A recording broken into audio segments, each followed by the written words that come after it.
it in the beginning. And make sure you like, comment, and subscribe to this video if you want more content like this. And leave a comment. I said, go New York, go New York, go! Go New York, go New York, go! Hey, man, welcome back to another episode, not an episode, but a video. Today I'm going to talk about, obviously, the Game 2s, the first day of Game 2s in the NBA playoffs. You know, we had some, we didn't really have a classic in day one. I mean, we have a lot of highly anticipated matchups, and this is like, last night was what we thought, what we were hoping we were going to get throughout most of the matchups, except probably like two, maybe like the Cavs Magic. I don't think that's really going to give us anything. What else? The Celtics Heat without Jimmy Butler. We're pretty much, I feel like most NBA fans are expecting a sweep or a gentleman's sweep out of that one. But mostly all the other series should be great series. Even with the Pacers and Bucks, you know, we had some exciting times during the regular season. So if the Pacers can get back to that in-season tournament level, maybe we'll get some fireworks there. But most of the West, all the West games, you can see pretty much them being all exciting. But anyways, back to the Game 2s from last night, man. Thrilling games. As a New York fan myself, I thought the game was over. But I really want to talk about who had the more devastating loss last night, either the Lakers or the Nuggets. I'm going to start off just like, you know, going over both games. And then I'll give you my, who I think actually, let's just start off with who I think it actually is. I actually think it is the Lakers. And the reason I'm saying this is because the Lakers played a perfect game. Well, not perfect, but, you know, they played their best game that they've played, you know. And I feel like it's getting to a point now where, like, you know, you lose 10 straight to a team and you play the last two games, they've outplayed them. They've outplayed the Nuggets for at least 6 quarters. At least 6.5, not 6.5, but at least like 5.5, 6 quarters. And they're down 0-2. They have not stolen the game. And the Nuggets, they just can't figure out the Nuggets. And last night you had a bad Jamal Murray game. Well, not a bad Jamal Murray game, but he was very lackluster most of the game. Jokic was really the only one cooking. And then he went 20 minutes without scoring.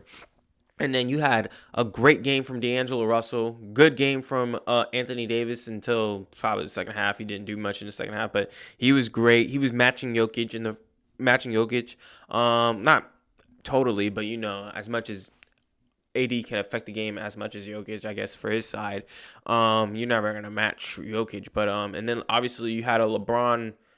LeBron was LeBron. Like, LeBron had a good game. Obviously, he misses the last shot. You know, some people are going to say he choked or whatnot, but, I mean, you scored 12 points in the fourth and everyone else scores 2 or 3. I mean, without LeBron, they're probably not even in that situation. Obviously, some questionable calls in both games, but I just feel like the Lakers' loss was more devastating because it's like, bro, we cannot get over the hump on this team. Like, we cannot beat this team. Like, they're playing close game after close game after close game after close game. Going back to last year's playoffs where every game was close. And even when the Lakers were coming back and in the first playoff series in the Western Conference Finals, like, it was the Lakers usually coming back and making it a close game, and then the Nuggets would hold them off. But this is going like back 3 straight playoff games in a row where the Lakers are taking big leads and they just can't get it done. Like, they're like, last year we had LeBron score like 30 in game 4, I believe. And then he just ran out of gas and no one was able to pick up the pieces. But this game, I mean, they were up 20 or 20 in the third. Nothing's clicking for the Nuggets. Shots are going in and out. Jokic really the only one being effective, and then he stopped being effective. And then Christian Braun and the bench guys, man, they kept him in the game. They kept him in the game for show. And yeah, it was just sad to see the Lakers started missing shots.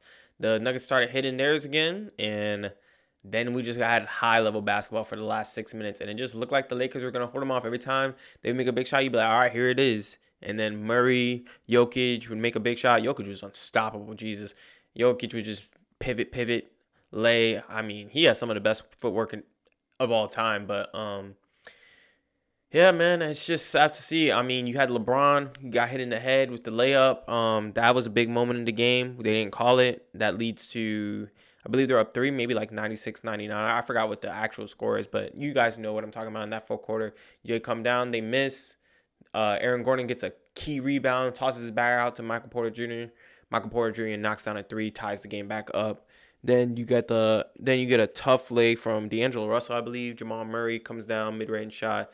LeBron gets a wide open 3 after KCP falls down, misses.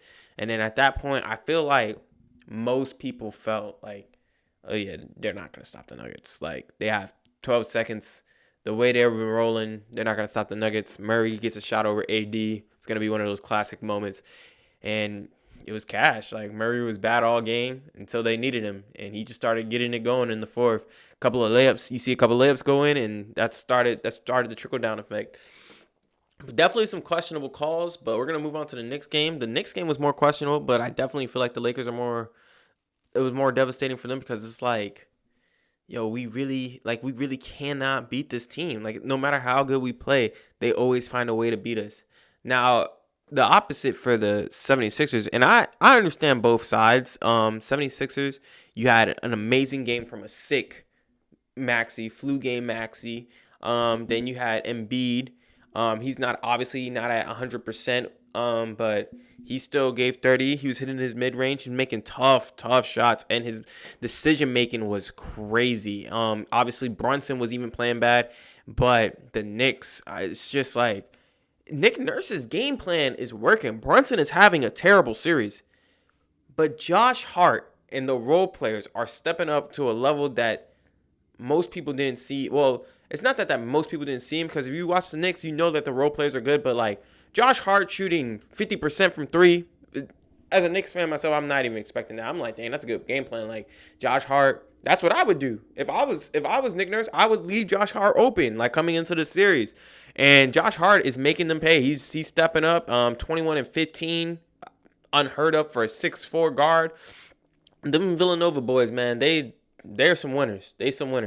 Jalen Brunson may not be shooting the ball well. He's actually really inefficient for someone that shot nearly 50% during the year.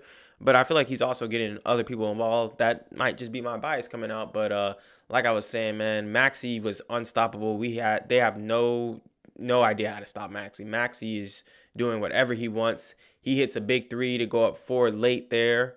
And it just looks like the Knicks are not about to win this game, because on offense in the fourth, like, the Knicks, they went into that 1-2-2 zone, I believe, and the Knicks were just holding the ball for 17 seconds. And then it was like, all right, Jalen Brunson, go bail us out. Like, go make a tough fadeaway mid-range shot over either Tobias Harris or Nicholas Batum. Nicholas Batum was great. Full court face guarding Jalen Brunson. They making life difficult for him. But yeah, and it just, they go up 3, they go up 4, and you're just like, yeah, this game is probably chalk. They go down, and I believe they miss. I think Jalen Brunson misses again. They foul Kyle Lowry. Kyle Lowry goes 1 for 2. Big point of the game. They call timeout. I believe they miss, or maybe it was just a bad offensive scramble. Sorry, I barely remember. I just like blacked out during that time, because I was like, well, the game's over. You get a scramble. DiVincenzo finds Brunson. Brunson gets a lucky shot to go in over Maxey from the corner 3. Bounces off the front rim, goes in, kind of like Kawhi Leonard. I mean, Sixers fans have got to be sick off that. But then you have a questionable call. It's a rough game. I'm not going to be like, that wasn't a foul. That was definitely a foul on Jalen Brunson. Can't be pulling his jersey. But Maxey also pushed Josh Hart out of the way, and that was neither called. So at that point, it's just kind of let him play. You can call a foul. I didn't really think there was a foul. I mean, I don't think most people would call that in that situation. You really got to do something. You really got to, like, in that type of situation with how the series has been called, when Maxey gets the ball, I don't think that was a foul. Considering how the game was called, that's marginal contact by what we've seen most of the game. And then Nick Nurse fails to call a timeout. Nick Nurse has to call a timeout after the ball goes through the net. People are saying that he tried to call timeout. He was not trying. I mean, there's a video of him, like, debating to call timeout. He's about to call timeout, but he's like, oh, wait, no, we got the ball. We're good. And then, like, as soon as Maxey loses the ball, he's just trying to scream timeout, but it's too late by then. The ball's loose. DiVincenzo misses the first 3. And then they get Isaiah Hartenstein, big rebound. Again, role players coming up big for the Knicks. He passes to Anunoby. Anunoby finds DiVincenzo, and DiVincenzo hits a three. And then Hartenstein blocks Maxi's shot on the next possession. And Anunoby knocks down 2 free throws. And that's basically the game with the Knicks going up 104-101. Maxi comes down the court, passes in B for a 35-footer. Misses off the back rim, but I don't know, man. I just feel like the Sixers are in a position where it's like, if we just get like Buddy Hield or, some of the role players to step up, like as the Knicks did on their home court, then, we can get right back into the series. It's like either way the ball bounces, the Knicks could well be down 0-2 or it could be 1-1, or obviously it could be 2-0 for the Knicks, but for the Lakers series, I don't know, man. It's just like even when they went up 20, it was like, dang, the Nuggets are probably going to come back. Like, it's like they can't they got their foot on their neck, but they can't kill them. Like, I don't know, man. It's tough to see. Obviously, I want to talk about the other game. The Cavs beat the Magic. That was it. That's all I have to say about that. The Cavs beat Magic. I mean, it's just unfortunate. They're going up against an experienced Magic team, but and Paolo Banchero's had a tough time this game. With he's got to figure out how to make some quicker decisions, and obviously hit some shots from the outside, because they're shooting, it's got to be under 20% from three this series. They just can't put the ball in the hoop because they're doing a good defensive job on the Cavs. They're not really scoring that much. They're not scoring at a high level either, but they're doing enough. They're scoring enough. They have enough guards. The Magic are really just missing like a guard that could really go get a bucket for them, take some pressure off Banchero and Franz Wagner. And they got guys. They're kind of like the Knicks, but they're just not hitting shots. That's what the Knicks would look like with Nick Nurse's game plan working if Josh Hart and them aren't stepping up. But the Knicks probably have got to have a top 3 bench in the league. They have some of the best role players, if not all the best role players in the league. Nuggets could argue something. Nuggets could definitely have a big argument for that. But yeah, man, Knicks win. I would say the Lakers had the more devastating loss. But definitely concerned for the 76ers, because Brunson has not had a good game and you're still down 0-2. But when you're playing your best basketball, because the 76ers aren't playing, I mean, they could play better. The role players could play better. The 2 stars are playing great. The role players could play better. Like, Buddy Hield has 2 points. He has a basket in the series. Batum's missed. He's not as hot as he was against the Heat. Who else? Tobias Harris, he's cool. He's cool, but he's not really. And then Kyle Lowry, he's missed some shots, but Kyle Lowry's playing great, by the way. But as a 38-year-old, he's 38, but yeah, they just need their role players to step up. I feel like the 76ers can feel better about their situation, but the Lakers, it's just like, it doesn't look like, it's like, how do we beat these guys? Like, it's like almost like, oh, I'm an older brother. But you know how, that's what it feels like. It's like, you kind of let your little brother win until the third or fourth quarter, and then you're like, all right, I can't actually let you win. You're not about to, because the little brothers talk too much. That's what it feel like. It feel like they little brother in the Lakers, and it's sad to see, man. But that's it for today, man. Be back with more recaps or any interesting topics that I want to talk about, but definitely want to talk about which loss was more devastating. Let me know what you think in the comments below. Like, comment, subscribe, or don't. I'm not fun to beg you. I'm not fun to beg you in this joint.